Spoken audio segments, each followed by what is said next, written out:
resource scarcity, climate pressures, contested authorities, illicit economic networks, weak state presence were consistently identified as key drivers of instability.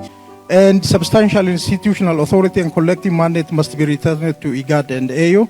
Much of the story that is going to be associated with the activities of IGAD, unfortunately, has been one of security, not one of infrastructural development, one of development of transboundary resources and all that.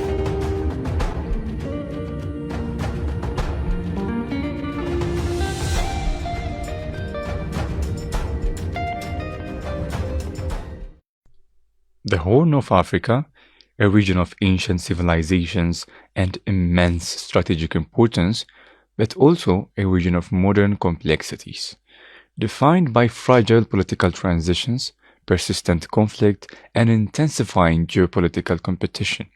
For decades, the narrative has been one of fragmentation, a region of immense potential perpetually held back by the weight of its own history. The world has often asked, can this cycle ever be broken? In Ethiopia, Somalia region, Jijjiga, an audacious attempt to rewrite the future is underway. This is not just another conference. This is the Horn Inter-Elite Dialogue, a high-level platform bringing together policymakers, strategic thinkers, and institutional actors with one ambitious goal: to move beyond fragmented national interests and forge a coherent, regionally owned approach to peace and stability. How do you solve a problem as vast as the Horn? The challenges are immense, but the forum structure was designed to tackle them head-on. To foster deep and meaningful engagement, the dialogue was organized into 3 simultaneous, intensive breakout sessions, each focused on a critical pillar for the region's future. Panel 1. The Geopolitical Chessboard. How to tame the Titans.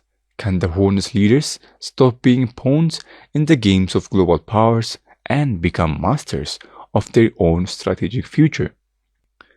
Panel 2. The Fractured Frontier. How to turn fault lines into lifelines. Can the region's historically marginalized border communities be transformed from sources of instability into pillars of cooperation? Panel 3. The Engine of Peace. How to build peace with prosperity. Can trade corridors and economic interdependence create bonds so strong that they make conflict unthinkable?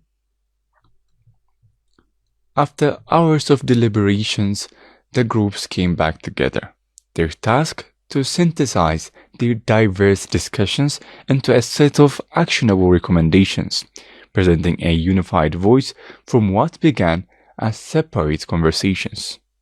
The Horn of Africa is becoming an extended theater for the Arab Middle Eastern security complex nowadays because of the Bab el-Mandab and Red Sea corridors and the like. And it has transnational security transmission because of that. And there are problems because of the war between United States, Iran, and Israel. There is problem coming to us like cost of oil, gas, food, and other basic necessities going up. External powers interventions are actively exacerbating state fragility. And then we have a problem of absence of regional mechanism. Unlike in the case of Asian countries, the regional organization, here we work with the logic of the enemy of my enemy is my friend, and that is not good. The strategic recommendation are member states must look inward to solve their own domestic governance problems and de-escalate interstate tensions through structured diplomacy. And substantial institutional authority and collective mandate must be returned to IGAD and AU. And greater institutionalized role must be carved out for everyday citizen, independent media, civil society organizations, and the like. So we talked about borderline conflict dynamics in the Horn of Africa, and that must be understood through both the broader regional political context and also the lived realities of border communities. communities. So that has been discussed extensively.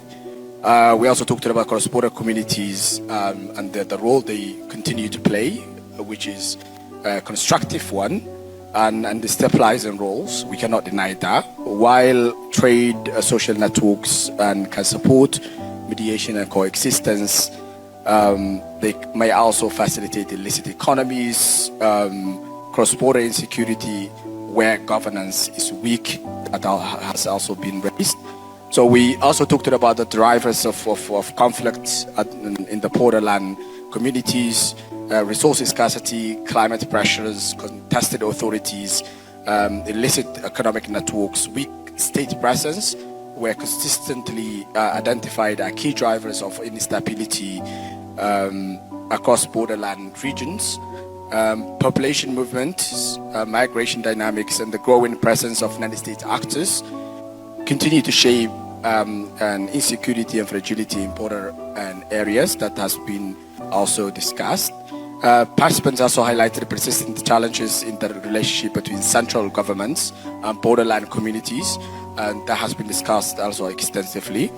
Participants emphasized that regional integration should be viewed not only as an economic objective, but also as an important pathway towards peace, political stability, long-term regional cooperation, economic interdependence, which can help reduce tension and strengthen shared regional interest. Limited intra-African trade and economic connectivity was also one of the key things that came up. A key concern was raised was a relatively low level of trade and economic exchange within Africa and within the region itself. Discussions revolved on the need to strengthen regional economic networks, connectivity, and cross-border trade. Historic marginalization of borderland communities was also identified. Participants reflected on the historical marginalization and exclusion of some cross-border peripheral communities. Often noted that these communities are often already socially and economically interconnected. Economic integration requires political stability was also identified. Infrastructure and trade corridors as peace dividend was also identified by the participants, emphasized the importance of coordinated infrastructure, planning, joint financing. The role of regional institutions such as IGAD, the East African Community, were discussed extensively. Importance of policy coordination and accountability was also discussed. Regional integration beyond government, several reflections emphasized the regional integration should be not remain limited to political allies, but state institutions alone. And lastly, strategic importance of dialogue as platform. The result was not a collection of disparate ideas, but a powerful, unified diagnosis. An admission that the region's wounds from weak institutions to economic exclusion were all interconnected. One voice captured the essence of this shared realization. It is important to underline that we all agree that we need to come together, and to tackle these problems we need collective action, and that's why we're all here. This is the beginning. We may not tackle all the problems today, but I think coming together and discussing these problems is where to start, and that was the intention of the forum, just to start the conversation. Hopefully the coming forums would help us to facilitate more discussions about the issues you have raised, and hopefully we will be able to take all the key points, whether it is about the real problems we are facing or the collective action we need to take. I think we will be able to define the problems in a manner that can be tackled by the collective action everybody talked about. But a diagnosis is not a cure. A conversation is not a commitment. To avoid being just another talking shop, the forum had to become a movement. The critical next step was proposed: to forge this gathering into a permanent engine for change. The Horn of Africa region, including, of course, the entire IGAD region, one of the building blocks of the African Union. If anything, despite efforts here and there, it lacks the kinds of structural guarantees that make sure cross-border communities get to make the best out of whatever arrangement we have. And I think the topics that have the thematic areas that have been selected are quite relevant. These are the most perennial issues we have to grapple with, even for decades to come.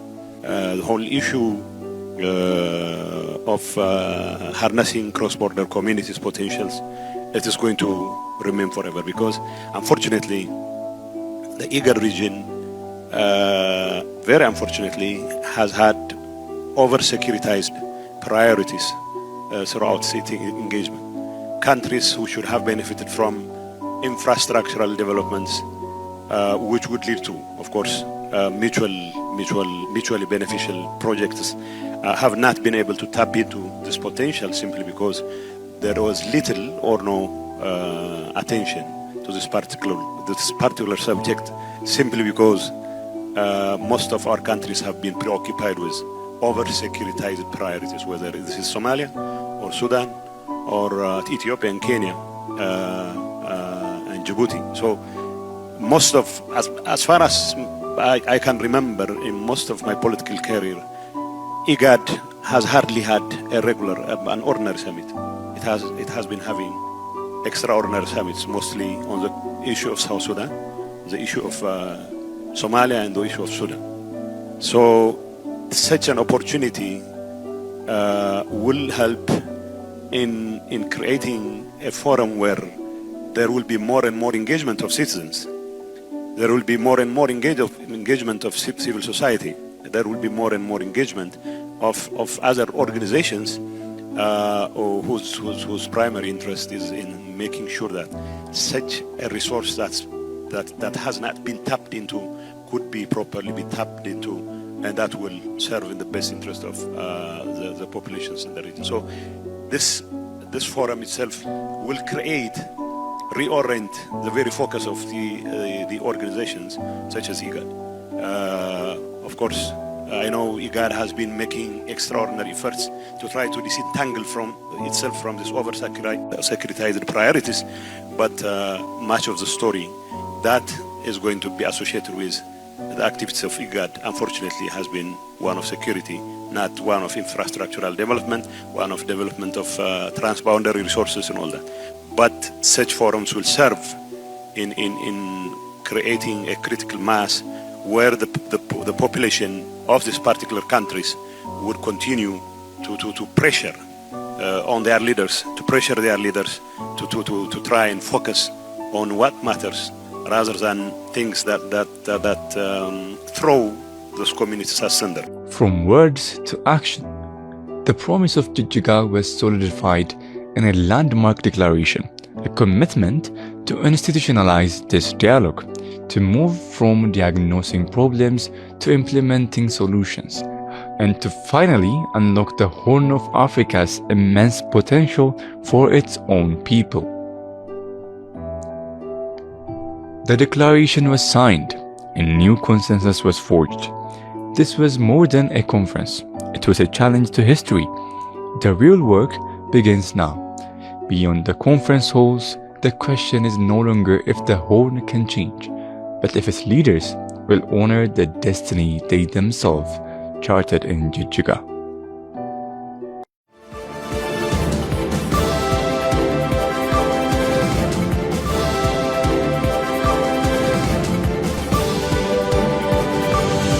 The Africa we want.